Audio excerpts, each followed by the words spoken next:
ಪ್ರಭು ನಿಮ್ಮೊಡನೆ ಇರಲಿ.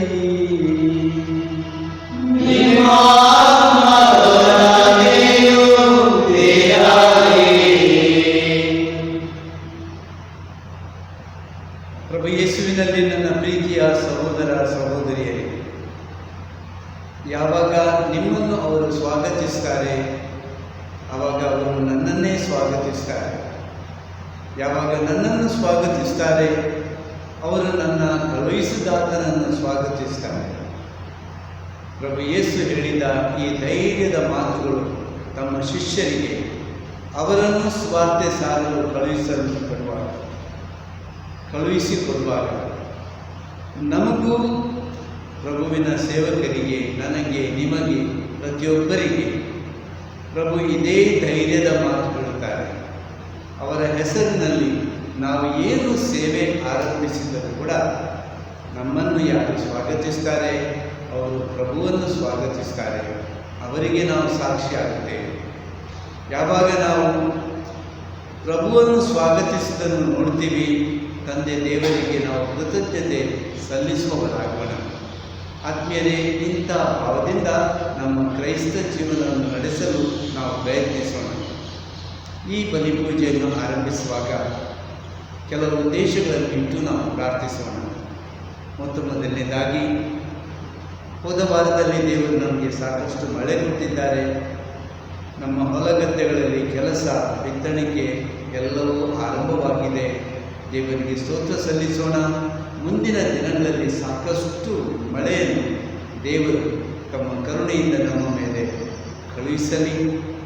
ನಮಗೆ ಸಾಕಷ್ಟು ಕುಡಿಯಲು ನೀರು, ದನಕರುಗಳಿಗೆ, ಹೊಲಗದ್ದೆಗಳಿಗೆ ಸಾಕಷ್ಟು ಮಳೆಯಾಗಲಿ ಎಂದು ಪ್ರಾರ್ಥಿಸೋಣ. 10ನೇ ತರಗತಿಯ ಮಕ್ಕಳು ಪರೀಕ್ಷೆ ಬರೆಯುತ್ತಿದ್ದಾರೆ. ಒಂದು ಬಹಳ ಕಷ್ಟದ ಏರ್ಪಾಡು. ಮಕ್ಕಳಿಗೂ ಕಷ್ಟ, ಪರೀಕ್ಷೆಯ ಏರ್ಪಾಡು ಕೂಡ ಕಷ್ಟ. ಆದರೆ ಇದು ಯಶಸ್ವಿಯಾಗಿ ನೆರವೇರಲಿ ಎಂದು ಪ್ರಾರ್ಥಿಸೋಣ. ಪರೀಕ್ಷೆ ಬರೆಯುತ್ತಿರುವ ನಮ್ಮ ಮಕ್ಕಳಿಗಾಗಿ ಪ್ರಾರ್ಥಿಸೋಣ. ಹಾಗೆಯೇ ಆತ್ಮೀಯರೇ, ನಮ್ಮ ದೇಶದಲ್ಲಿ ಕೊರೋನಾ ವೈರಸ್ ಇವತ್ತಿನ ಸುದ್ದಿಯ ಪ್ರಕಾರ ಸುಮಾರು 5 ಲಕ್ಷ ಮಂದಿ ಸೋಂಕಿತರು. ಒಂದು ತಿಂಗಳೊಳಗೆ ಸುಮಾರು 3 ಲಕ್ಷ ಜನರು ಹೆಚ್ಚು ಸೋಂಕಿತರಾಗಿದ್ದಾರೆ. ಇದರ ಗಂಭೀರತೆಯನ್ನು ನಾವು ಅರ್ಥ ಮಾಡಿಕೊಳ್ಳೋಣ. ನಮ್ಮನ್ನೇ ನಾವು ಈ ಸೋಂಕಿನಿಂದ ಕಾಪಾಡಿಕೊಳ್ಳೋಣ. ಇತರರಿಗೆ ನಾವು ರಕ್ಷಣೆ ನೀಡಲು ಪ್ರಯತ್ನಿಸೋಣ. ಜವಾಬ್ದಾರಿತರಾಗಿ ನಾವು ವರ್ತಿಸೋಣ ಎಂದು ನಾನು ನಿಮಗೆ ಕರೆ ಕೊಡುತ್ತೇನೆ. ಯಾರೆಲ್ಲ ಕಷ್ಟಪಡುತ್ತಿದ್ದಾರೆ ಅವರೆಲ್ಲರಿಗಾಗಿ ಪೂಜೆ ವೇಳೆ ಪ್ರಾರ್ಥಿಸೋಣ. 15,000ಕ್ಕಿಂತಲೂ ಹೆಚ್ಚು ಜನರು ನಮ್ಮ ದೇಶದಲ್ಲೇ ಮೃತರಾಗಿದ್ದಾರೆ. ಇದನ್ನು ನಾವು, ಈ ಪರಿಸ್ಥಿತಿಯನ್ನು ನಾವು ದೇವರ ಮುಂದೆ ಇಡೋಣ ಮತ್ತು ದೇವರ ಪ್ರೀತಿ ಕರುಣೆಯನ್ನು ನಾವು ಬೇಡಿಕೊಳ್ಳೋಣ. ಹಾಗೆಯೇ ಆತ್ಮೀಯರೇ, ಇನ್ನೂ ನಿಮ್ಮಲ್ಲಿ ಸಾಕಷ್ಟು ಮಂದಿ ಜನರಿಗೆ ಬಲಿಪೂಜೆಯಲ್ಲಿ ಭಾಗವಹಿಸಲು ಆಗುತ್ತಿಲ್ಲ. ಬಲಿಪೂಜೆಯನ್ನು ವೀಕ್ಷಿಸಿ ನೀವು ದೇವರಿಗೆ ಸ್ತೋತ್ರ ಸಲ್ಲಿಸುತ್ತೀರಷ್ಟೇ. ಧೈರ್ಯವಾಗಿ ನಾನು ಇಲ್ಲಿರುವ ಗುರುಗಳ ಜೊತೆ ನಿಮಗಾಗಿ ಪ್ರಾರ್ಥಿಸುತ್ತೇನೆ. ನೀವು ನಿಮ್ಮ ಕುಟುಂಬಗಳಲ್ಲಿ ಪ್ರಾರ್ಥನೆಯಲ್ಲಿ, ಧ್ಯಾನದಲ್ಲಿ, ದೇವರ ವಾಕ್ಯವನ್ನು ಓದುವುದರಲ್ಲಿ, ಭಜನೆ ಹಾಡುವುದರಲ್ಲಿ ಆಸಕ್ತರಾಗಿದ್ದು ಕ್ರೈಸ್ತ ಜೀವನಕ್ಕೆ ಸಾಕ್ಷಿಗಳಾಗಿರಿ ಎಂದು ನಾನು ನಿಮಗೆ ಕರೆ ಕೊಡುತ್ತೇನೆ. ಈ ಕೆಲವೊಂದು ಯೋಚನೆಗಳೊಂದಿಗೆ ಪೂಜೆಯನ್ನು ನಾವು ಅರ್ಪಿಸಲು ಆರಂಭಿಸೋಣ. ದೇವರ ಸೇವಕರಾಗಿ ನಾವು ಮುಂದೆ ಸಾಗಿಲ್ಲ. ಪ್ರಭು ಕ್ರಿಸ್ತನಿಂದ ಧೈರ್ಯ ಪಡೆದುಕೊಳ್ಳಲಿಲ್ಲ. ಇದಕ್ಕಾಗಿ ನಾವು ಪಶ್ಚಾತ್ತಾಪ ಪಡೋಣ. ಇತರ ಎಲ್ಲ ಪಾಪಗಳಿಗಾಗಿಯೂ ಪಶ್ಚಾತ್ತಾಪ ಪಡುತ್ತಾ ಶುದ್ಧ ಮನಸ್ಸುಳ್ಳವರಾಗಿ ದೇವರಿಗೆ ಒಪ್ಪಿಗೆಯಾಗುವ ರೀತಿಯಲ್ಲಿ ಬಲಿಪೂಜೆಯನ್ನು ಅರ್ಪಿಸಲು ಮುಂದಾಗೋಣ. ಸರ್ವಶಕ್ತ ದೇವರಿಗೂ ಸಹೋದರ ಸಹೋದರಿಯರಿಗೂ ಯೋಚನೆಯಿಂದಲೂ, ನುಡಿಯಿಂದಲೂ, ನಡತೆಯಿಂದಲೂ, ಕರ್ತವ್ಯ ಲೋಪದಿಂದಲೂ ನಾನು ಅನೇಕ ಪಾಪಗಳನ್ನು ಮಾಡಿದ್ದೇನೆಂದು ನಿವೇದಿಸುತ್ತೇನೆ. ನನ್ನ ಪಾಪವೇ, ನನ್ನ ಪಾಪವೇ, ನನ್ನ ಮಹಾಪಾಪವೇ. ಆದ್ದರಿಂದ ಸತ್ಯಜ್ಞಾನಿಕೆಯಾದ ಸಂತ ನಿಯಮಗಳನ್ನು, ಸಕಲ ದೇವದೂತರನ್ನು, ಸಂತರನ್ನು,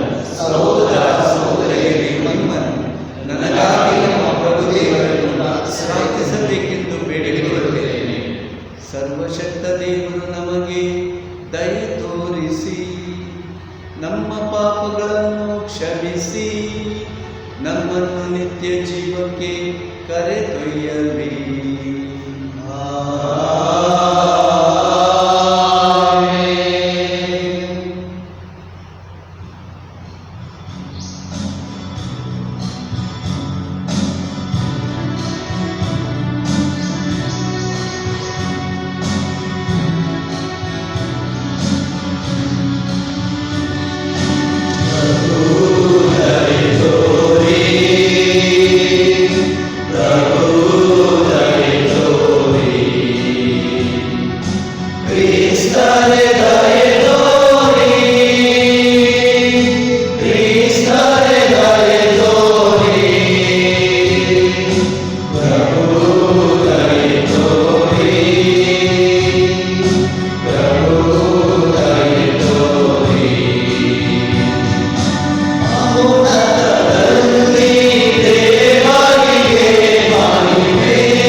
ದೇವರೇ, ನಿಮ್ಮ ಕೃಪಾವರದ ದತ್ತು ಸ್ವೀಕಾರದಿಂದ ನಮ್ಮನ್ನು ನಿಮ್ಮ ಬೆಳಕಿನ ಮಕ್ಕಳನ್ನಾಗಿ ಆರಿಸಿದ್ದೀರಿ. ಅಬದ್ಧ ಬೋಧನೆಗಳ ಅಂಧಕಾರದಲ್ಲಿ ಆವೃತರಾಗದೆ ಸದಾ ಸತ್ಯದ ಉಜ್ವಲ ಬೆಳಕಿನಲ್ಲಿ ನಾವು ಸ್ಥಿರವಾಗಿ ನಿಲ್ಲುವಂತೆ ಕರುಣಿಸಿರಿ. ನಿಮ್ಮೊಂದಿಗೆ ಪವಿತ್ರಾತ್ಮರ ಐಕ್ಯದಲ್ಲಿ ದೇವರಾಗಿ ಯುಗ ಯುಗಾಂತರಕ್ಕೂ ಜೀವಿಸಿ ಆಳುವ ನಮ್ಮ ಪ್ರಭುವು ನಿಮ್ಮ ಪುತ್ರರೂ ಆಗಿರುವ ಯೇಸು ಕ್ರಿಸ್ತರ ಮುಖಾಂತರ ನಿಮ್ಮನ್ನು ಪ್ರಾರ್ಥಿಸುತ್ತೇವೆ. ಆಮೆನ್.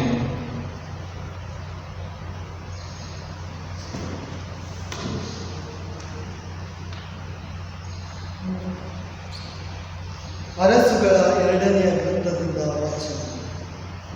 ಒಂದು ಸಾರಿ ಎಲೀಷನು ಶೂನೇಮಿಗೆ ಹೋದನು. ಅಲ್ಲಿ ಒಬ್ಬ ಶ್ರೀಮಂತ ಮಹಿಳೆ ಇದ್ದಳು. ಒಂದು ಸಾರಿ ಆಕೆ ಅವನನ್ನು ತನ್ನ ಮನೆಯಲ್ಲಿ ಊಟ ಮಾಡಬೇಕೆಂದು ಒತ್ತಾಯಪಡಿಸಿದಳು. ಅಂದಿನಿಂದ ಅವನು ಆ ಮಾರ್ಗವಾಗಿ ಹೋಗುವಾಗಲೆಲ್ಲ ಆ ಮನೆಯಲ್ಲೇ ಊಟ ಮಾಡುತ್ತಿದ್ದನು. ಆ ಮಹಿಳೆ ತನ್ನ ಗಂಡನಿಗೆ, ಯಾವಾಗಲೂ ಈ ದಾರಿಯಿಂದ ಹೋಗುತ್ತಾ ಬರುತ್ತಾ ಇರುವ ಆ ವ್ಯಕ್ತಿ ಒಬ್ಬ ಸಂತನು ಹಾಗೂ ದೈವ ಪುರುಷನು ಆಗಿರುತ್ತಾನೆಂದು ನನಗೆ ಗೊತ್ತಾಯಿತು. ಆದುದರಿಂದ ನಾನು ಅವನಿಗಾಗಿ ಮಾಳಿಗೆಯ ಮೇಲೆ ಒಂದು ಸಣ್ಣ ಕೋಣೆಯನ್ನು ಕಟ್ಟಿಸಿದೆನು. ಅದರಲ್ಲಿ ಒಂದು ಮಂಚ, ಮೇಜು, ಕುರ್ಚಿ, ದೀಪಸ್ತಂಭ ಇವುಗಳನ್ನು ಇಡೋಣ. ಅವನು ಇಲ್ಲಿಗೆ ಬಂದಾಗಲೆಲ್ಲ ಅದರಲ್ಲಿ ವಾಸ ಮಾಡಲಿ ಎಂದು ಹೇಳಿದರು. ಒಂದು ದಿನ ಎಲೀಷನು ಅಲ್ಲಿಗೆ ಬಂದು ಆ ಕೋಣೆಯೊಳಗೆ ಪ್ರವೇಶಿಸಿ ದಣಿವಾರಿಸಿಕೊಂಡನು. ಆಮೇಲೆ ಎಲೀಷನು ಗೆಹಜಿಯನ್ನು, ನಾವು ಆಕೆಗೆ ಯಾವ ಉಪಕಾರವನ್ನು ಮಾಡಬಹುದು ಎಂದು ಕೇಳಿದನು. ಅವನು, ಆಕೆಗೆ ಮಗನಿಲ್ಲ, ಗಂಡನು ಮುದುಕನಾಗಿದ್ದಾನೆ ಎಂದನು. ಇದನ್ನು ಕೇಳಿ ಎಲೀಷನು ಆ ಮಹಿಳೆಯನ್ನು ಕರೆಯಬೇಕೆಂದು ಆಜ್ಞಾಪಿಸಿದನು. ಅವನು ಹೋಗಿ ಕರೆದನು. ಆಕೆ ಬಂದು ಬಾಗಿಲಿನ ಹತ್ತಿರ ನಿಂತಳು. ಎಲೀಷನು ಆಕೆಗೆ, ನೀನು ಬರುವ ವರ್ಷ ಇದೇ ಕಾಲದಲ್ಲಿ ಒಬ್ಬ ಮಗನನ್ನು ಅಪ್ಪಿಕೊಂಡಿರುವೆ ಎಂದನು. ಪ್ರಭುವಿನ ವಾಕ್ಯವಿದು.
ಸಾರುವೆನು ತಲತಲಾಂತರಕ್ಕೂ ನಿನ್ನ ಸತ್ಯತೆಯನ್ನು. ನಿನ್ನ ಚಲ ಪ್ರೀತಿ ಪ್ರಭು ನನಗೆ ಶಾಶ್ವತ ಸಿದ್ಧ. ನಿನ್ನ ಸತ್ಯತೆ ಆಗಸದಂತೆ ಸ್ಥಿರ ಸ್ಥಾಪಿತ.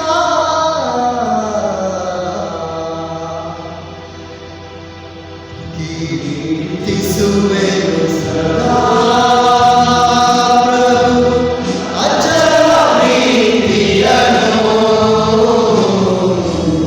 ಅಚಲ ಪ್ರೀತಿಯನ್ನು. ಧನ್ಯರು ಪ್ರಭು ನಿನಗೆ ಜಯಕಾರ ಮಾಡುವವರು.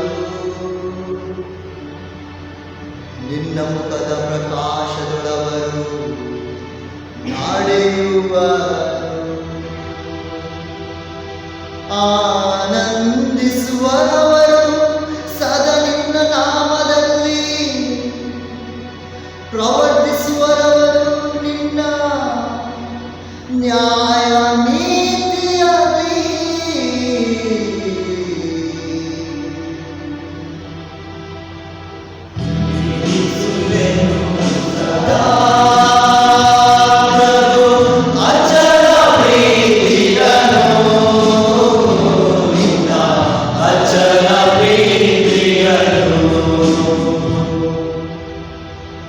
ಅವರ ಶಕ್ತಿ ಸಾಮರ್ಥ್ಯದ ಪ್ರತಿಭೆ ನಿನ್ನದೇ. ನಿನ್ನ ದಯೆಯಿಂದ ನಮಗೆ ಕೋರಿದೆ. ಗುರಾಣಿಯಂತಿಹ ನಮ್ಮ ರಾಜನು ಪ್ರಭುವಿನವನೇ, ಇಸ್ರಾಯೇಲ್ನ ಪರಮ ಪಾವನ ಸ್ವಾಮಿಗೆ ಸೇರಿದವನೇ.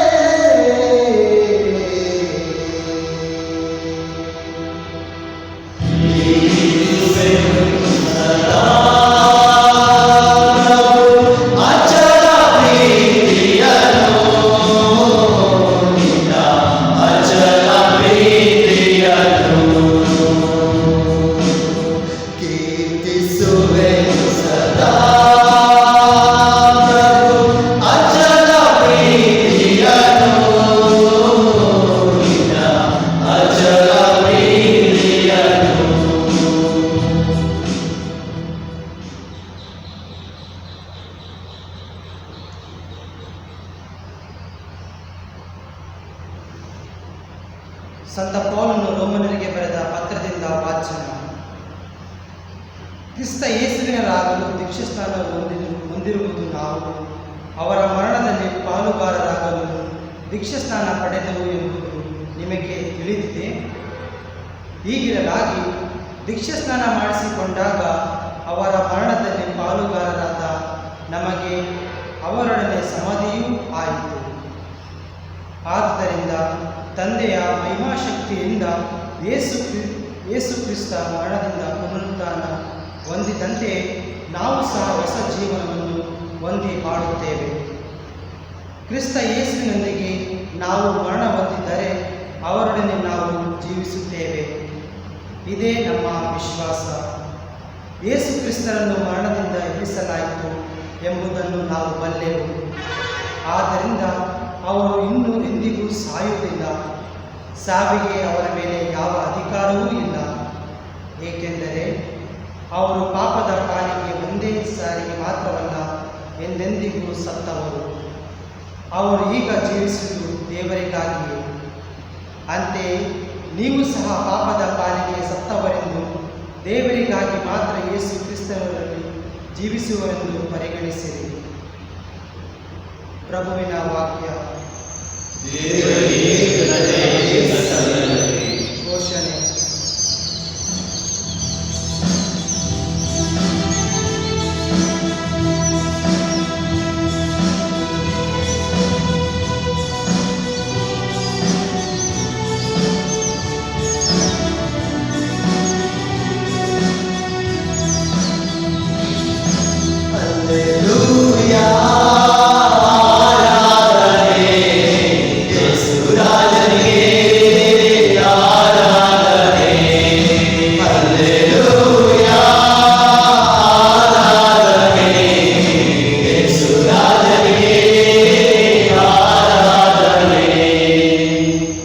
ನಿಮ್ಮ ಬೋಧನೆಗೆ ಕಿವಿಗೊಟ್ಟು ಗ್ರಹಿಸುವಂತೆ ಪ್ರಭು ನಮ್ಮ ಹೃದಯವನ್ನು ತೆರೆಯಲಿ.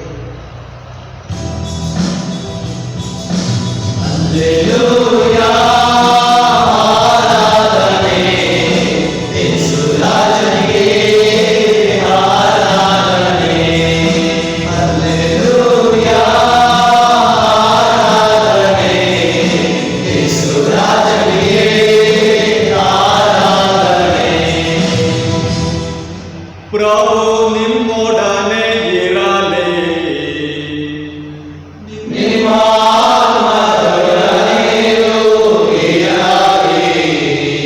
ಸಂತ ಮತ್ತಾಯನು ಬರೆದ ಪವಿತ್ರ ಶುಭ ಸಂದೇಶದಿಂದ ವಾಚನ.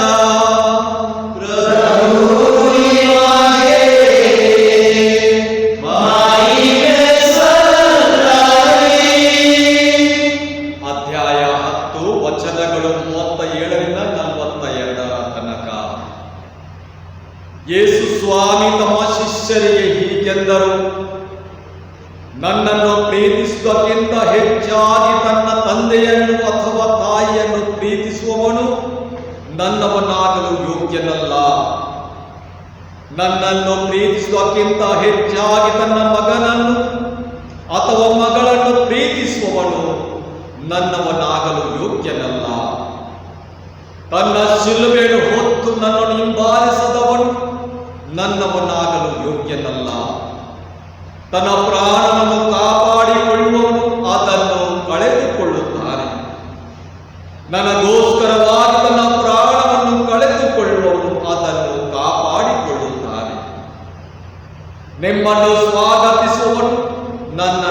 ಸ್ವಾಗತಿಸುತ್ತಾನೆ. ನನ್ನನ್ನು ಸ್ವಾಗತಿಸುವವನು ನನ್ನನ್ನು ಕಳುಹಿಸಿಕೊಟ್ಟಾತನನ್ನೇ ಸ್ವಾಗತಿಸುತ್ತಾನೆ.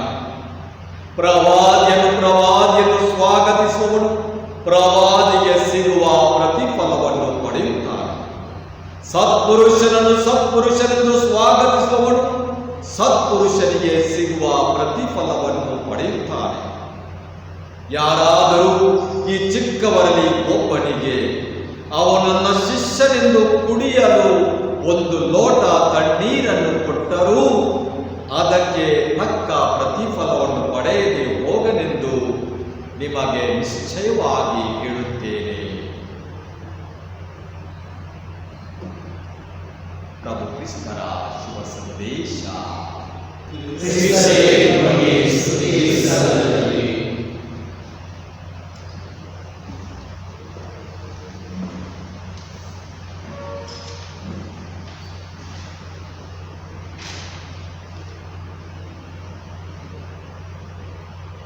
ಪ್ರೀತಿಯ ಸಹೋದರ ಸಹೋದರಿಯರೇ, ಸ್ವಲ್ಪ ಸಮಯ ನಾವು ದೇವರ ವಾಕ್ಯವನ್ನು ಧ್ಯಾನ ಮಾಡೋಣ. ಒಂದು ಸಲ ಕುಟುಂಬದಲ್ಲಿ ತಾಯಿ ಚಿಕ್ಕ ಮಕ್ಕಳನ್ನು ಕರೆಯುತ್ತಾಳೆ. ಅವರಿಗೆ ಹೇಳುತ್ತಾಳೆ, ನೋಡಿ, 3 ದಿವಸ ನಾನು ನಿಮ್ಮ ಜೊತೆ ಇರುವುದಿಲ್ಲ. ನಾನು ಎಲ್ಲ ಕೆಲಸ ಮಾಡುತ್ತೇನೆ, ಅಡುಗೆ ಮಾಡುತ್ತೇನೆ, ನಿಮಗೆಲ್ಲ ಸಿದ್ಧತೆ ಮಾಡಿ ನಾನು ಕೋಣೆಯಲ್ಲಿರುತ್ತೇನೆ. ನೀವು ನನಗೆ ತೊಂದರೆ ಕೊಡಬಾರದು, ಉಪದ್ರ ಮಾಡಬಾರದು, ನೀವೊಬ್ಬರೊಬ್ಬರು ಸಹಾಯ ಮಾಡಿ ಇರಬೇಕೆಂಬುದಾಗಿ ಆ ಮಕ್ಕಳಿಗೆ ತಾಯಿ ಹೇಳುತ್ತಾಳೆ. ಇದು ಮಕ್ಕಳಿಗೆ ಒಂದು ವಿಶೇಷ ಒಂದು ಸಂದೇಶ. ಅವರಿಗೇನು ತಿಳಿದಿಲ್ಲ ನೋಡಿ, ತಾಯಿ ಇಲ್ಲದೆ ಅವರನ್ನು ನೋಡದೆ ನಾವು ಹೇಗೆ ಜೀವಿಸುವುದು. ಆದರೂ ಇವಾಗ ತಾಯಿ ಹೇಳಿದ್ದಾರೆ, ಅದು ನಡೆಯಬೇಕು, ಅದು ಮಾಡಿದರು. ಮಕ್ಕಳು ತಾಯಿ ರೂಮಲ್ಲಿದ್ದಾರೆ, ಏನು ಮಾಡ್ತಾಳೆ ಗೊತ್ತಾಗಿಲ್ಲ ಅವರಿಗೆ. ಒಬ್ಬರೊಬ್ಬರ ಮುಖ ನೋಡುತ್ತಾರೆ, ಊಟ ಮಾಡಲಿಕ್ಕೂ ಬರುವುದಿಲ್ಲ. ಬಹಳ ಕಷ್ಟವಾಯಿತು ಆ ಮಕ್ಕಳಿಗೆ. ಹೀಗೆ 3 ದಿವಸ ಆದ ಮೇಲೆ ತಾಯಿ ಅವರನ್ನು ಸಂತೈಸಿರುತ್ತಾಳೆ. ನೋಡಿ ಮಕ್ಕಳೇ, ನಾನು 3 ದಿವಸ ಇದ್ದಿಲ್ಲ ನಿಮ್ಮ ಜೊತೆ, ನಿಮಗೆ ತುಂಬ ಕಷ್ಟವಾಗಿರಬಹುದು. ಆದರೆ ನಾನು ಏನು ಮಾಡಿದ್ದೆ ಕೇಳಿ. ನಾನು ಬೈಬಲ್ ಓದಿದೆ, ದೇವರ ವಾಕ್ಯದ ಧ್ಯಾನ ಮಾಡಿದೆ. ನನ್ನ ಜೀವನದಲ್ಲಿ ಸರ್ವೇಶ್ವರನ ಪ್ರಸನ್ನತೆಯನ್ನು ನೋಡಿದೆ. ನನ್ನ ಹೃದಯವನ್ನು ಅವರಿಗೆ ತೆರೆದಿಟ್ಟೆ. ನಾನು ವಿಶ್ವಾಸದ ದೃಢವಾಗಿದೆ, ಪ್ರಾರ್ಥನೆ ಮಾಡಿದೆ. ಇನ್ನು ಮುಂದೆ ನಮ್ಮ ಕುಟುಂಬದಲ್ಲಿ ಈ ರೀತಿ ನಾವಿರೋಣ. ತಂದೆ ದೇವರ ಪ್ರಸನ್ನತೆಯಲ್ಲಿ, ಪ್ರಭು ಯೇಸುವಿನ ಪ್ರಸನ್ನತೆಯಲ್ಲಿ, ಪವಿತ್ರಾತ್ಮರ ಪ್ರಸನ್ನತೆಯಲ್ಲಿ ನಾವಿರಬೇಕು. ಅವರ ಸಂದೇಶವನ್ನು ನಾವು ಕೇಳಬೇಕು, ನಡೆಯಬೇಕು ಎಂಬುದಾಗಿ ಆ ಮಕ್ಕಳಿಗೆ ಬೋಧನೆ ಮಾಡ್ತಾರೆ. ನಾವು ಈ ವಾಚನಗಳನ್ನು ಕೇಳಿದೆವು. ಮೊದಲನೇ ವಾಚನ ಪ್ರವಾದಿ ಎಲೀಷಾ ಅವರ ಬಗ್ಗೆ. ಆ ಕುಟುಂಬದಲ್ಲಿ ಎಲೀಷನ ಒಂದು ಭೇಟಿ. ಎಲೀಷಾ ಸರ್ವೇಶ್ವರ ಸ್ವಾಮಿಯ ಸೇವಕ, ಅದ್ಭುತಶಾಲಿ, ಪ್ರಭಾವಶಾಲಿ ಪ್ರವಾದಿ. ಸರ್ವೇಶ್ವರನ ಆತ್ಮ ಆ ಎಲೀಷನ ಮೇಲೆ ಇದೆ. ಅವರ ಸಂದೇಶ ಬಹಳ ವಿಶೇಷವಾದುದು. ಯಾಕೆಂದರೆ ಅವರ ಜೀವನದಲ್ಲಿ ಹಣ ಇಲ್ಲ, ಐಶ್ವರ್ಯ ಇಲ್ಲ, ಬಂಧು ಬಳಗ ಯಾರೂ ಇಲ್ಲ. ಅವರ ಜೀವನದಲ್ಲಿ ಇವರೋ ಸರ್ವೇಶ್ವರ ಸ್ವಾಮಿ ಒಬ್ಬರು ಮಾತ್ರ. Walk that talk, no compromise ಅಂತ ಹೇಳ್ತೀವಿ ನಾವು.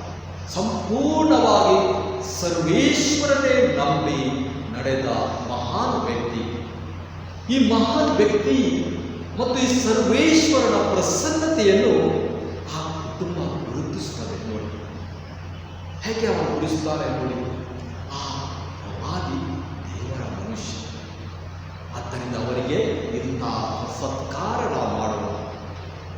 ಈ ಸತ್ಕಾರ ಮಾಡಿದ್ದಕ್ಕೆ ಆ ಪ್ರವಾದಿ ಆ ಕುಟುಂಬವನ್ನು ಆಶೀರ್ವದಿಸ್ತಾರೆ. ಅದ್ಭುತವಾದ ಆಶೀರ್ವಾದಗಳು ಆ ಕುಟುಂಬಕ್ಕೆ ಪುತ್ರ ಸಂತಾನವಾಯಿತು. ಇದು ಸರ್ವೇಶ್ವರನ ಆಶೀರ್ವಾದ ಈ ಪ್ರವಾದಿಯ ಮುಖಾಂತರ ಅವರಿಗೆ ಲಭಿಸಿತು. ಅದೇ ಪ್ರಕಾರ ನಾವು ಓದುತ್ತೇವೆ, ಎಲಿಯ ಪ್ರವಾದಿ, ಎಲಿಷ ಪ್ರವಾದಿರುವ ಮೊದಲು ಅವರಿದ್ದು, ಅವರು ಕೂಡ ಅದೇ ರೀತಿ ಆ ಸಾರೆಪ್ತ ಎಂಬ ವಿಧವೆ ಆ ಕುಟುಂಬಕ್ಕೆ ಭೇಟಿ ಕೊಡುವಾಗ ಆ ಕುಟುಂಬಕ್ಕೆ ಸಾವು ಮಾತ್ರ ಒಂದು ಬಾಕಿ ಇತ್ತು. ನಾವಿನ್ನು ಸಾಯುತ್ತೇವೆ, ನಮಗೆ ಯಾರಿಲ್ಲ ನೋಡಿ. ಆ ಸಮಯದಲ್ಲಿ ಸರ್ವೇಶ್ವರ ಸ್ವಾಮಿ ಅವರ ಆಜ್ಞೆಯ ಪ್ರಕಾರ ಎಲಿಯ ಹೋಗುತ್ತಾರೆ, ಆ ಸಾವನ್ನು ಅವರು ದೂರ ಮಾಡುತ್ತಾರೆ, ಅವರ ಮಗನಿಗೆ ಜೀವ ದಾನ ಮಾಡುತ್ತಾರೆ. ನೋಡಿ, ಸರ್ವೇಶ್ವರ ಪ್ರಸನ್ನತೆಯನ್ನು ಗುರುತಿಸಿದ ಮಹಿಳೆ ಧನ್ಯ.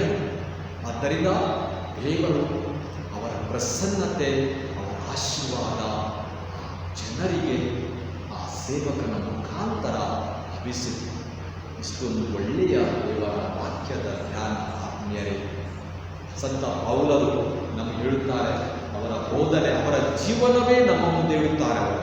ಅವರು ಹೇಳ್ತಾರೆ, ಯೇಸು ಕ್ರಿಸ್ತವರ ಅವರಾಗಲು ನಾವು ಅವರ ಜೊತೆ ಇರಲು ದೀಕ್ಷಾ ಸ್ನಾನ ಮಾಡಿಸಿಕೊಂಡಿದ್ದರಲ್ಲ ನೀವು, ಅದರ ಅರ್ಥ ಏನು ಹೇಳ್ತಾರೆ.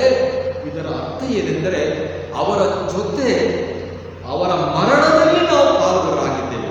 ಮರಣದಲ್ಲಿ, ಅವರ ಮರಣದಲ್ಲಿ ನಾವು ಸತ್ತು ಹೋಗಿದ್ದೇವೆ. ಎಂದರೆ ನಮ್ಮ ಪಾಪಕ್ಕೆ ನಾವು ಸತ್ತು ಹೋಗಿದ್ದೇವೆ, ನಮಗೆ ಸಮಾಧಿ ಮಾಡಲಾಯಿತು.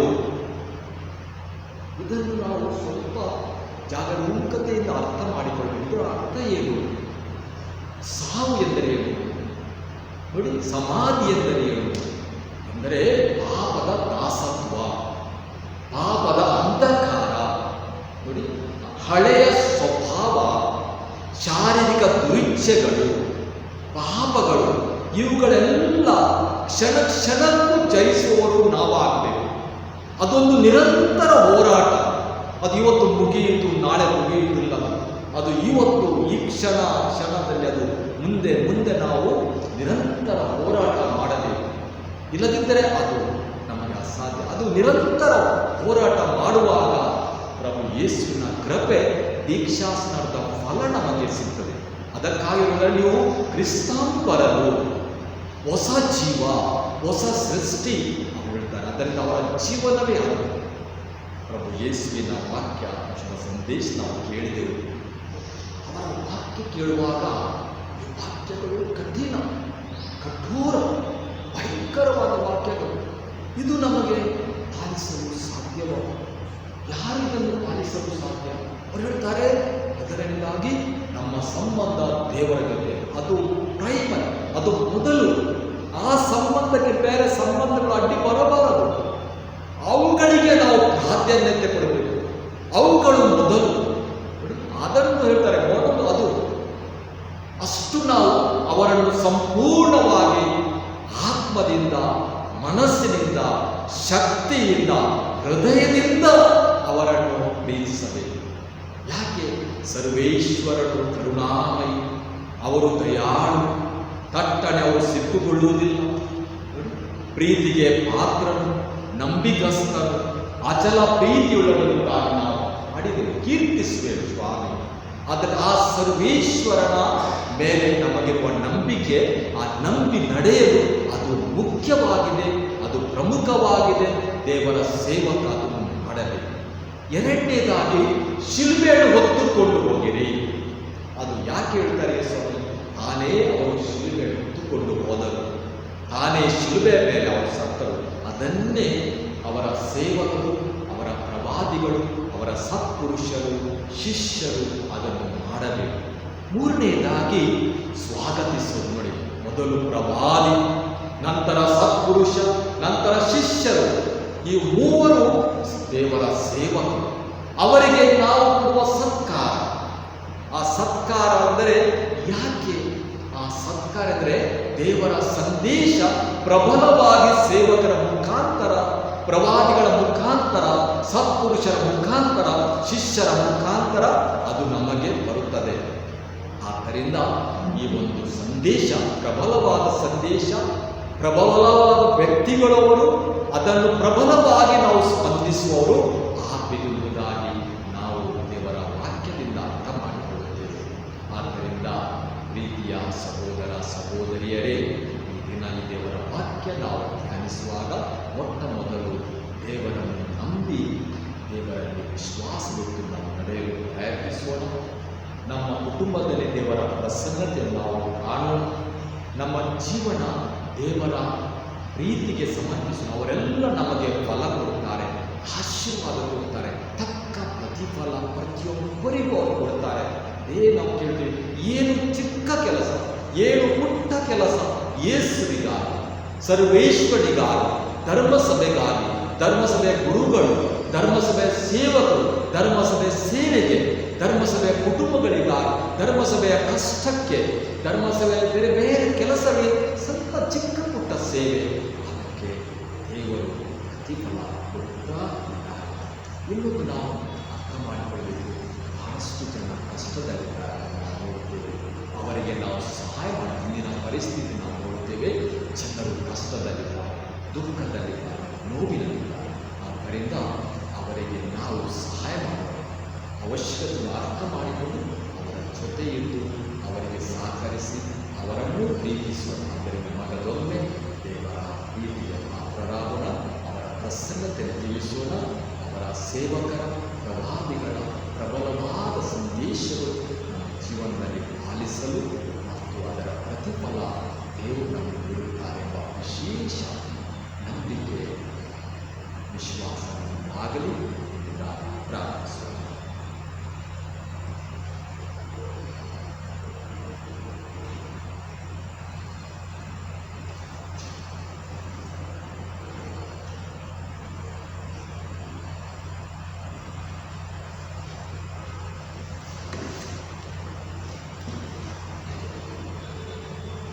ದೇವರ ವಾಕ್ಯದಿಂದ ಬಲ ಹೊಂದಿದವರಾಗಿ ನಮ್ಮ ವಿಶ್ವಾಸವನ್ನು ಗಟ್ಟಿಯಾಗಿ ಪ್ರಕಟಿಸೋಣ.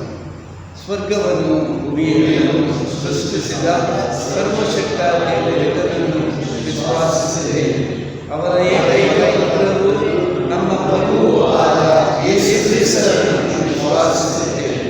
ಇವರು ಪವಿತ್ರಾತ್ಮನಿಂದ ಧರಿಸಿದ ಕನ್ಯಾ ಮರಿಯಮ್ಮನಲ್ಲಿ ಜನಿಸಿದರು.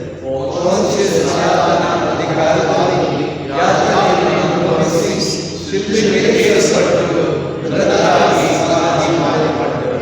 ಪಾತಾಳದಲ್ಲಿ ಮೂರನೇ ದಿನ ಮೃತರ ಮಧ್ಯದಿಂದ ಜೀವಿತರಾಗಿ ಎದ್ದರು. ಸ್ವರ್ಗದಲ್ಲಿ ಸರ್ವಶಕ್ತ ದೇವರ ಬಲಗಡೆಯಲ್ಲಿ ಆಸೀನರಾಗಿದ್ದಾರೆ. ಅಲ್ಲಿಂದ ಜೀವಿತರಿಗೂ ಮೃತರಿಗೂ ತೀರ್ಪುಗಳನ್ನು ಬರುವರು. ಪವಿತ್ರ ಆತ್ಮನ ವಿಶ್ವಾಸಿಸುತ್ತೇವೆ. ಪವಿತ್ರ ಕೃತಜ್ಞತಾ ಧರಿಸುತ್ತೇವೆಯನ್ನು ಸಂತರ ಅನ್ಯೋನ್ಯತೆಯನ್ನು ವಿಶ್ವಾಸಿಸುತ್ತೇವೆ. ಪಾಪ ಪರಿಹಾರವನ್ನು ವಿಶ್ವಾಸಿಸುತ್ತೇವೆ. ಮೃತರ ಪುನರುತ್ಥಾನವನ್ನು ವಿಶ್ವಾಸಿಸುತ್ತೇವೆ. ನಿತ್ಯ ಜೀವವನ್ನು ವಿಶ್ವಾಸಿಸುತ್ತೇವೆ. ಆಮೆನ್. ಸಹೋದರ ಸಹೋದರಿಯರೇ, ನಮ್ಮ ಅನುದಿನದ ಜೀವನದಲ್ಲಿ ಕಷ್ಟಗಳನ್ನು ಎದುರಿಸುವಾಗ, ತೊಂದರೆಗಳು ಉಂಟಾದಾಗ ಖಂಡಿತವಾಗಿ ನಾವು ದೇವರಿಗೆ ಮೊರೆ ಇಡುತ್ತೇವೆ ಮತ್ತು ದೇವರು ನಮ್ಮನ್ನು ಸಕಲ ವಿಪತ್ತುಗಳಿಂದ, ಕಷ್ಟಗಳಿಂದ, ತೊಂದರೆಗಳಿಂದ ಪಾರು ಮಾಡುತ್ತಾರೆ. ವಿಶ್ವಾಸಭರಿತ ಜೀವನಕ್ಕಾಗಿ ನಾವು ಇವಾಗ ಪ್ರಾರ್ಥಿಸುತ್ತಿರುವಾಗ ನಮ್ಮ ಎಲ್ಲ ಬೇಡಿಕೆಗಳನ್ನು, ನಮ್ಮ ಎಲ್ಲ ಭಯವನ್ನು ದೇವರಲ್ಲಿ ವ್ಯಕ್ತಪಡಿಸೋಣ. ನಿಮ್ಮ ಉತ್ತರ, ನಮ್ಮ ಪ್ರಾರ್ಥನೆ ಆಲಿಸು ಪ್ರಭುವೇ, ಆಲಿಸು ಪ್ರಭುವೇ. ನಮ್ಮ ಪ್ರಾರ್ಥನೆ ಆಲಿಸು ಪ್ರಭುವೇ, ಆಲಿಸು ಪ್ರಭುವೇ. ಧರ್ಮಸಭೆಯನ್ನು ಮುನ್ನಡೆಸಲು ಶ್ರಮಿಸುತ್ತಿರುವ ನಮ್ಮ ಜಗದ್ಗುರು ಫ್ರಾನ್ಸಿಸ್ ರವರು, ಧರ್ಮಾಧ್ಯಕ್ಷರುಗಳು, ಧಾರ್ಮಿಕ ಸಹೋದರ ಸಹೋದರಿಯರಿಗೆ ಬೇಕಾದ ನೈತಿಕ ಸಹಾಯ, ಸಹಕಾರ ಹಾಗೂ ಪ್ರಾರ್ಥನೆಯ ಬೆಂಬಲ ವಿಶ್ವಾಸದ ಕ್ರೈಸ್ತರಿಂದ ಸಿಗಲೆಂದು ಪ್ರಾರ್ಥಿಸೋಣ.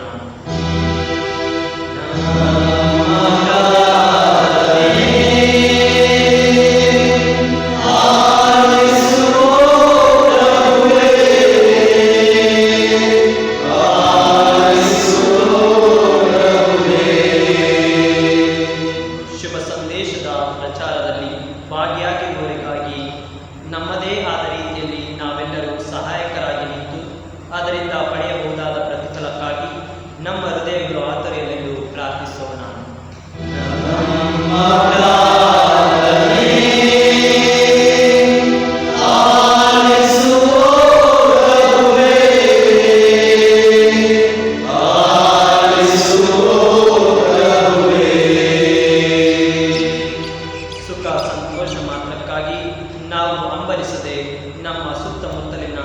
ಕಷ್ಟ, ನೋವು, ತಲ್ಲಣಗಳಿಗೆ ಸ್ಪಂದಿಸುವ ನೈಜ ಕ್ರೈಸ್ತರಾಗಿ ಜೀವನದ ಹಾದಿಯಲ್ಲಿ ಸಾಗುವಂತೆ ಪ್ರಾರ್ಥಿಸೋಣ.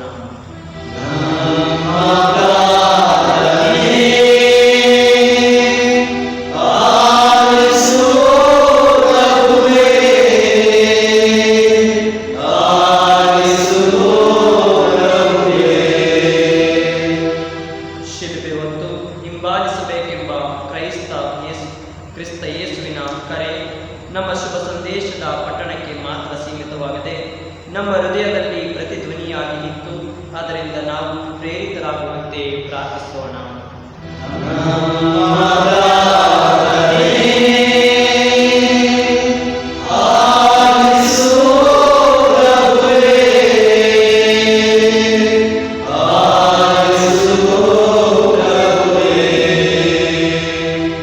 ನಮ್ಮ ದೇಶಕ್ಕಾಗಿ ಪ್ರಾರ್ಥಿಸೋಣ. ಸರಕಾರಗಳು ತಮ್ಮ ಕರ್ತವ್ಯವನ್ನು ನ್ಯಾಯಸಮ್ಮತವಾಗಿ ಮಾಡಲು ಮತ್ತು ಸಾಂವಿಧಾನಿಕವಾಗಿ ತಮ್ಮ ಧೋರಣೆಗಳನ್ನು ಕಾರ್ಯಗೊಳಿಸಲು ಪ್ರಾಮಾಣಿಕ ಪ್ರಯತ್ನ ನಡೆಸಲೆಂದು ಪ್ರಾರ್ಥಿಸುತ್ತೇವೆ.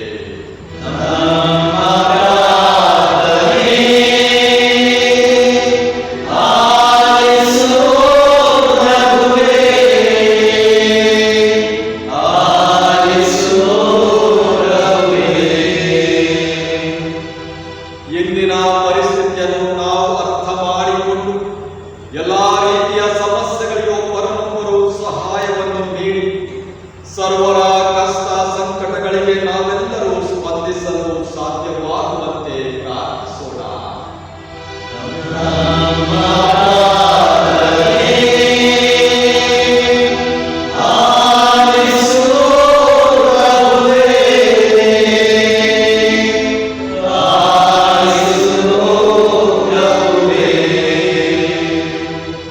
ಕೆಲವು ಕ್ಷಣ ಮೌನವಾಗಿದ್ದು ನಮ್ಮ ವೈಯಕ್ತಿಕ ಹಾಗೂ ನಮ್ಮ ಕುಟುಂಬದ ಬೇಡಿಕೆಗಳನ್ನು ಪ್ರಭುವಿನಲ್ಲಿ ಸಲ್ಲಿಸೋಣ.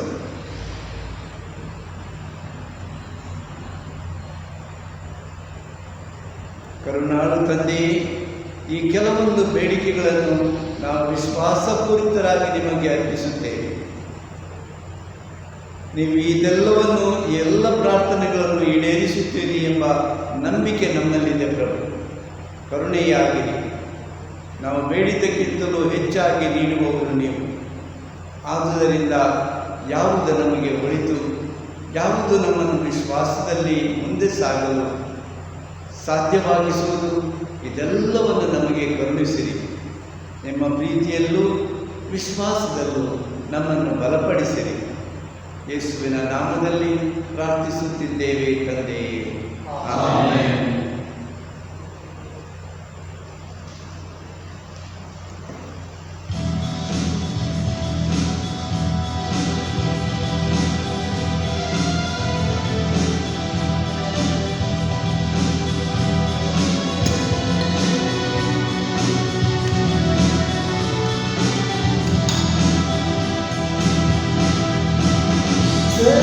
ಸೃಷ್ಟಿಕರ್ತನೇ, ಎಲ್ಲ ಒಡೆಯನೇ, ಸರ್ವಸಮೃದ್ಧನೇ,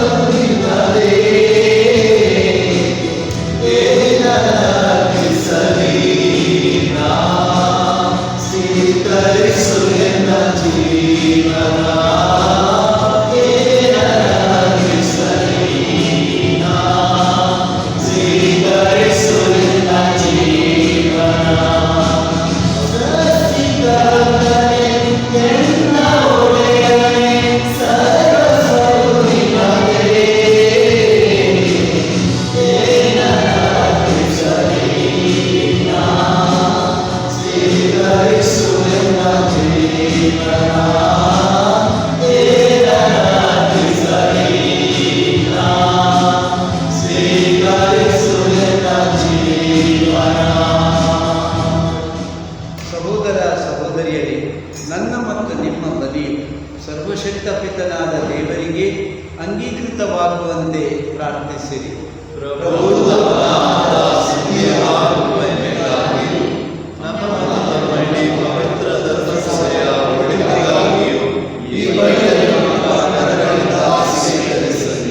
ಪ್ರಭು ನಿಮ್ಮ ರಹಸ್ಯಗಳ ಪರಿಣಾಮಗಳನ್ನು ದಯೆ ದಯೆಯಿಂದ ಪರಿಪೂರ್ಣಗೊಳಿಸಿರಿ. ನಮ್ಮ ಸೇವಾ ಕೃತ್ಯಗಳು ಈ ಪವಿತ್ರ ಕೊಡುಗೆಗಳಿಗೆ ಯೋಗ್ಯವಾಗಿರುವಂತೆ ಮಾಡಿರಿ. ನಮ್ಮ ಪ್ರಭು ಕ್ರಿಸ್ತರ ಮುಖಾಂತರ ನಿಮ್ಮನ್ನು ಪ್ರಾರ್ಥಿಸುತ್ತೇವೆ.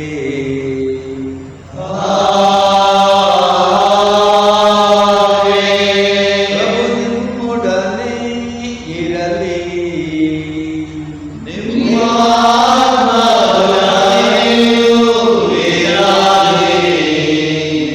ಹೃದಯಗಳನ್ನು ಮೇಲಕ್ಕೆತ್ತಿರಿ.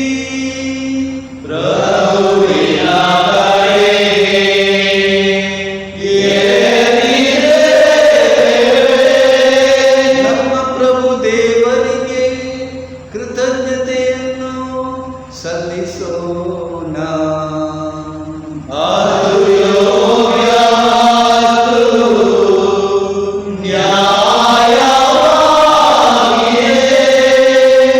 ಪ್ರಭು ಪವಿತ್ರ ಪಿತನೇ, ಸರ್ವಶಕ್ತ ನಿತ್ಯ ದೇವರೇ, ನಾವು ಎಂದೆಂದೂ ಎಲ್ಲೆಂದೂ ನಮ್ಮ ಪ್ರಭು ಕ್ರಿಸ್ತರ ಮುಖಾಂತರ ನಿಮಗೆ ಕೃತಜ್ಞತೆಯನ್ನು ಸಲ್ಲಿಸುವುದು ನಿಜವಾಗಿ ಯೋಗ್ಯವೂ ನ್ಯಾಯವೂ ಆಗಿದೆ. ನಮ್ಮ ಕರ್ತವ್ಯವೂ ರಕ್ಷಣೆಯೂ ಆಗಿದೆ. ಏಕೆಂದರೆ ಅವನತಿಗೀಡಾದ ಮಾನವ ಸ್ವಭಾವವನ್ನು ಅವರು ತಮ್ಮ ಜನನದಿಂದ ಪುನಶ್ಚೇತನಗೊಳಿಸಿದರು. ತಮ್ಮ ಯಾತನೆಯಿಂದ ನಮ್ಮ ಪಾಪಗಳನ್ನು ಅಳಿಸಿ ಹಾಕಿದರು. ಮೃತರ ಮಧ್ಯದಿಂದ ಪುನರ್ಜೀವಂತರಾಗಿ ಏಳುವುದರ ಮೂಲಕ ನಿತ್ಯ ಜೀವದ ಮಾರ್ಗವನ್ನು ತೆರೆದಿದ್ದಾರೆ. ತಂದೆಯೇ, ನಿಮ್ಮ ಬಳಿಗೆ ಏರಿ ಹೋಗುವುದರ ಮೂಲಕ ಸ್ವರ್ಗದ ದ್ವಾರವನ್ನೇ ನಮಗೆ ತೆರೆದಿದ್ದಾರೆ. ಆದುದರಿಂದ ದೂತ ಸಂತರ ಸಮೂಹದೊಂದಿಗೆ ನಾವು ನಿಮ್ಮ ಮಹಿಮಾ ಗೀತೆಯನ್ನು ಹಾಡುತ್ತಾ ನಿರಂತರವಾಗಿ ನಿಮ್ಮ ಸ್ತುತಿಯನ್ನು ಘೋಷಿಸುತ್ತೇವೆ.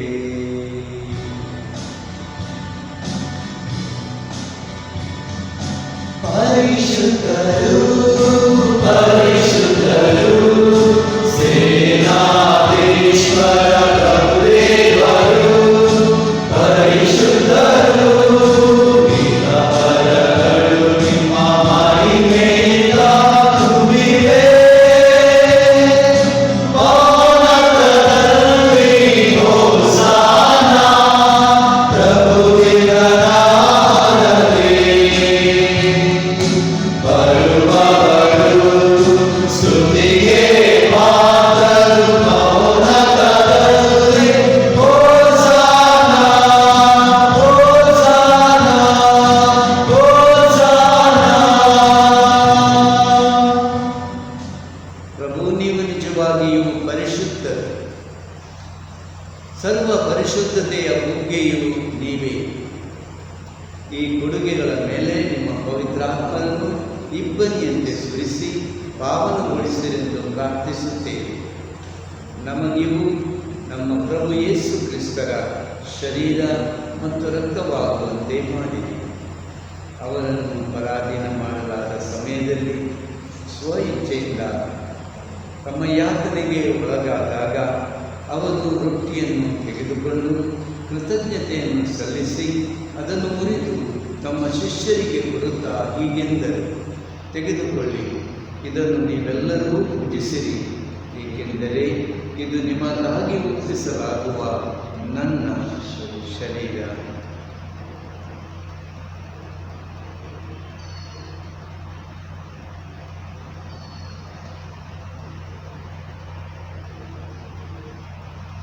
ಅಂತೆಯೇ ಭೋಜನದ ಅಂತ್ಯದಲ್ಲಿ ಅವರು ಪಾನಪಾತ್ರೆಯನ್ನು ತೆಗೆದುಕೊಂಡು ಮತ್ತೊಮ್ಮೆ ನಿಮಗೆ ಕೃತಜ್ಞತೆಯನ್ನು ಸಲ್ಲಿಸಿ ತಮ್ಮ ಶಿಷ್ಯರಿಗೆ ಕೊಡುತ್ತಾ ಹೀಗೆಂದರು, ತೆಗೆದುಕೊಳ್ಳಿ ಮತ್ತು ಇದರಿಂದ ನೀವೆಲ್ಲರೂ ಪಾನ ಮಾಡಿ, ಏಕೆಂದರೆ ಇದು ಹೊಸ ಮತ್ತು ಅನಂತ ಒಡಂಬಡಿಕೆಯ ನನ್ನ ರಕ್ತದ ಪಾತ್ರೆ.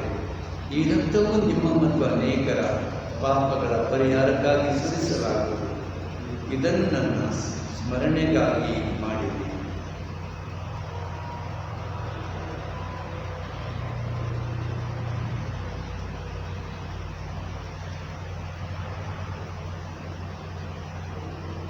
ವಿಶ್ವಾಸದ ರಹಸ್ಯ.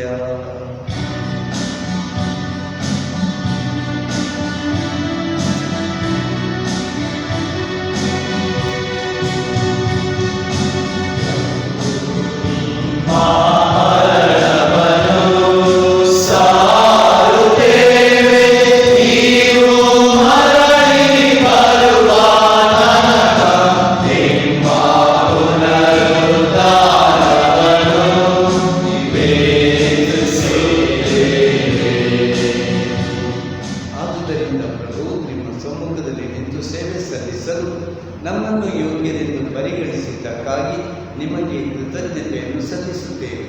ಕ್ರಿಸ್ತರ ಮರಣ ಮತ್ತು ಪುನರುತ್ಥಾನದ ಸ್ಮರಣೆಯನ್ನು ಆಚರಿಸುತ್ತಾ ಜೀವವೀವ ರೊಟ್ಟಿಯನ್ನು ರಕ್ಷಣೆ ನೀಡುವ ಪಾತ್ರೆಯನ್ನು ನಿಮಗೆ ಅರ್ಪಿಸುತ್ತೇವೆ. ಕ್ರಿಸ್ತರ ಶರೀರ ಮತ್ತು ರಕ್ತದಲ್ಲಿ ಪಾಲ್ಗೊಳ್ಳುವ ನಮ್ಮನ್ನು ಪವಿತ್ರಾತ್ಮನು ಒಂದುಗೂಡಿಸಬೇಕೆಂದು ನಿಮ್ಮನ್ನು ವಿನಯದಿಂದ ವಿನಯಿಸುತ್ತೇವೆ. ಪ್ರಭು ನಿಮ್ಮ ವಿಶ್ವವ್ಯಾಪಿ ಧರ್ಮ ಸಭೆಯನ್ನು ಸ್ಮರಿಸಿಕೊಳ್ಳಿರಿ. ನಮ್ಮ ವಿಶ್ವಗುರು ಫ್ರಾನ್ಸಿಸ್ ಅವರೊಂದಿಗೂ ನಮ್ಮ ಧರ್ಮಾಧ್ಯಕ್ಷರ ಅವರೊಂದಿಗೂ ಸಕಲ ಯಾಜಕರೊಂದಿಗೂ ಅದನ್ನು ಪ್ರೀತಿಯ ಪರಿಪೂರ್ಣತೆಯೆಡೆಗೆ ಮುನ್ನಡೆಸಿರಿ. ಪ್ರಭು, ಪುನರುತ್ಥಾನದ ನಿರೀಕ್ಷೆಯಲ್ಲಿ ವಿಶ್ರಮಿಸುತ್ತಿರುವ ನಮ್ಮ ಸಹೋದರ ಸಹೋದರಿಯರನ್ನು ನಿಮ್ಮ ದಯೆಯಲ್ಲಿ ಮೃತರಾದ ಎಲ್ಲರನ್ನು ಸ್ಮರಿಸಿಕೊಳ್ಳಿರಿ. ಅವರನ್ನು ನಿಮ್ಮ ಸಮ್ಮುಖದ ಪ್ರಭೆಗೆ ಬರಮಾಡಿರಿ. ನಮ್ಮ ಮೇಲೂ ದಯ ತೋರಿರಿ. ದೇವಮಾತೆ ಪೂಜ್ಯ ಕನ್ಯಾ ಮರಿಯಮ್ಮನವರೊಂದಿಗೂ ಅವರ ಪತಿ ಸಂತ ಜೋಸೆಫರೊಂದಿಗೂ ಪುನೀತ ಪ್ರೇಷಿತರೊಂದಿಗೂ ಸಂತ ಇರೇನಿಯಸ್ರವರೊಂದಿಗೂ ಎಲ್ಲ ಕಾಲಗಳಲ್ಲಿ ನಿಮ್ಮ ಮೆಚ್ಚುಗೆಗೆ ಪಾತ್ರರಾದ ಸಕಲ ಸಂತರೊಂದಿಗೂ ನಾವು ನಿತ್ಯ ಜೀವದಲ್ಲಿ ಸಹಭಾಗಿಗಳಾಗಿ ನಿಮ್ಮನ್ನು ಸ್ತುತಿಸಿ ಮಹಿಮೆ ಪಡಿಸುವಂತೆ ನಿಮ್ಮ ಪುತ್ರ ಯೇಸು ಕ್ರಿಸ್ತರ ಮುಖಾಂತರ ಪ್ರಾರ್ಥಿಸುತ್ತೇವೆ. ಇವರ ಮುಖಾಂತರವು ಇವರೊಂದಿಗೂ ಇವರಲ್ಲಿಯೂ ಸರ್ವಶಕ್ತ ತಂದೆಯಾದ ದೇವರೇ, ಪವಿತ್ರಾತ್ಮರ ಐಕ್ಯದಲ್ಲಿ ಸರ್ವ ಗೌರವವು ಮಹಿಮೆಯು ಯುಗ ಯುಗಾಂತರಕ್ಕೂ ನಿಮಗೆ ಸಲ್ಲಲಿ.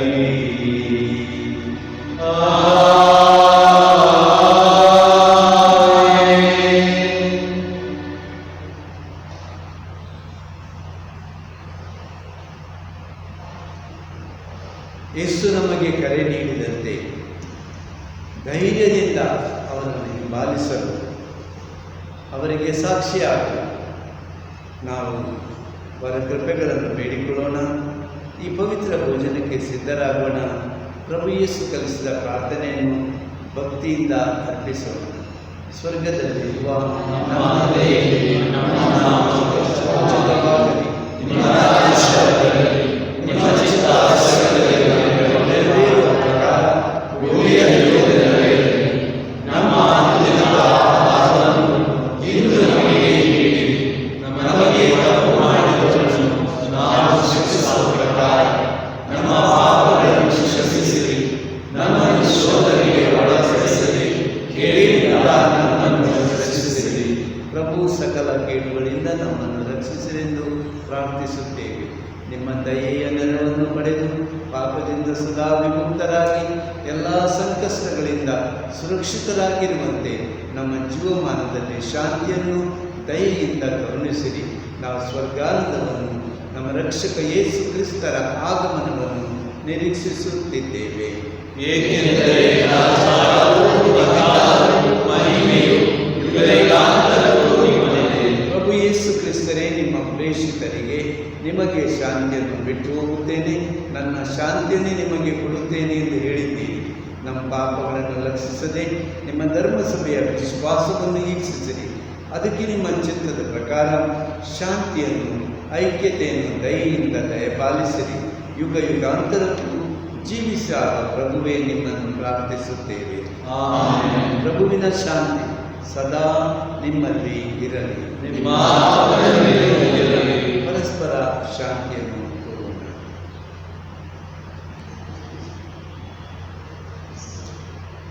ಲೋಕದ ಪಾಪಗಳನ್ನು ಪರಿಹರಿಸುವ ದೇವರ ಪ್ರೇಮವೇ ನಮಗೆ ತೋರಿ. ಲೋಕದ ಪಾಪಗಳನ್ನು ಪರಿಹರಿಸುವ ದೇವರ ಪ್ರೇಮವೇ ನಮಗೆ ತೋರಿ.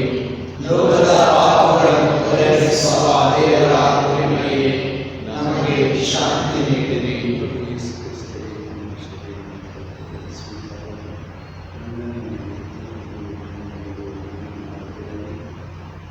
ಆದರೆ ನಿಮ್ಮ ಪ್ರೀತಿ ಮೇಲೆ ದಯೆಯಿಂದ ನನ್ನ ಆತ್ಮಕ್ಕೆ ರಕ್ಷಣೆಯಾಗಿ ಸಂತೋಷವಾಗಲಿ.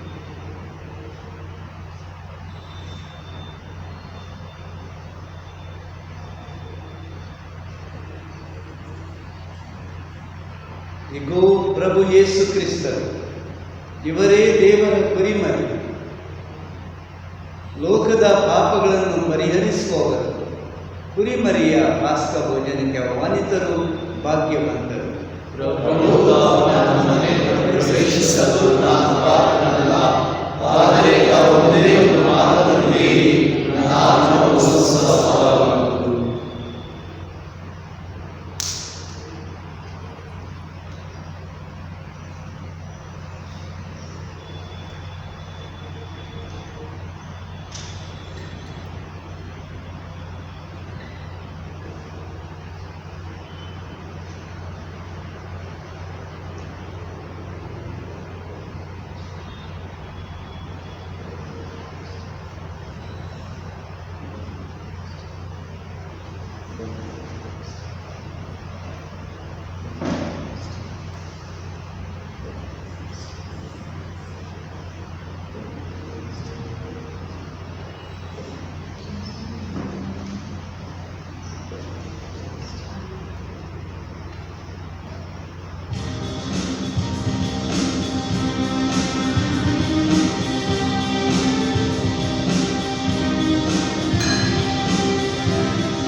ಪ್ರಾರ್ಥಿಸೋಣ.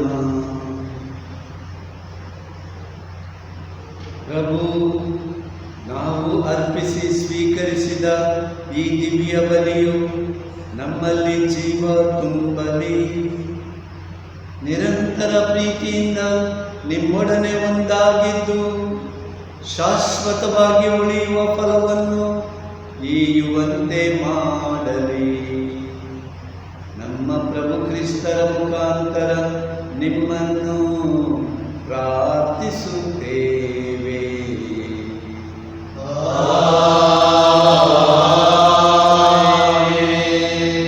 ಪ್ರಭು ನಿಮ್ಮೊಡನೆ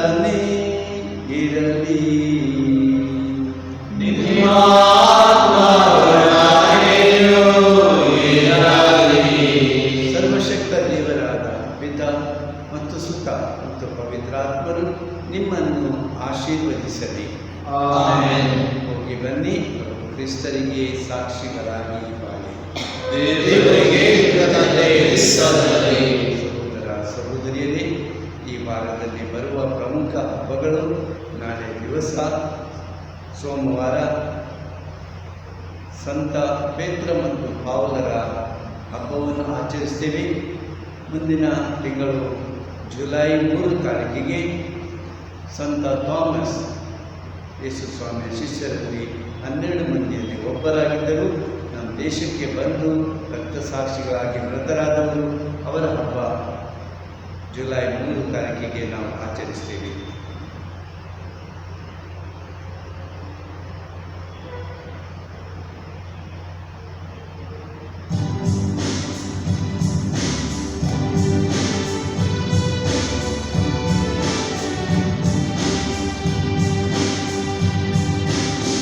ಆಕಾಶಕ್ಕೂ ಭೂಮಿಗೂ ನಡುವೆ ಕರ್ತನು ಒಬ್ಬನೇ.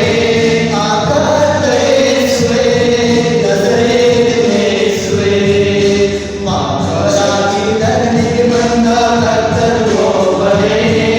ಆಕಾಶದ ಯೇಸುವೇ, ನಜರೇತಿನ ಯೇಸುವೇ, ಸ್ವರ್ಗದಿಂದ ದೇವರು ಕೊಟ್ಟ ವಚನವನ್ನೋ, ಆ ವಚನವು ಯೇಸುವೇ.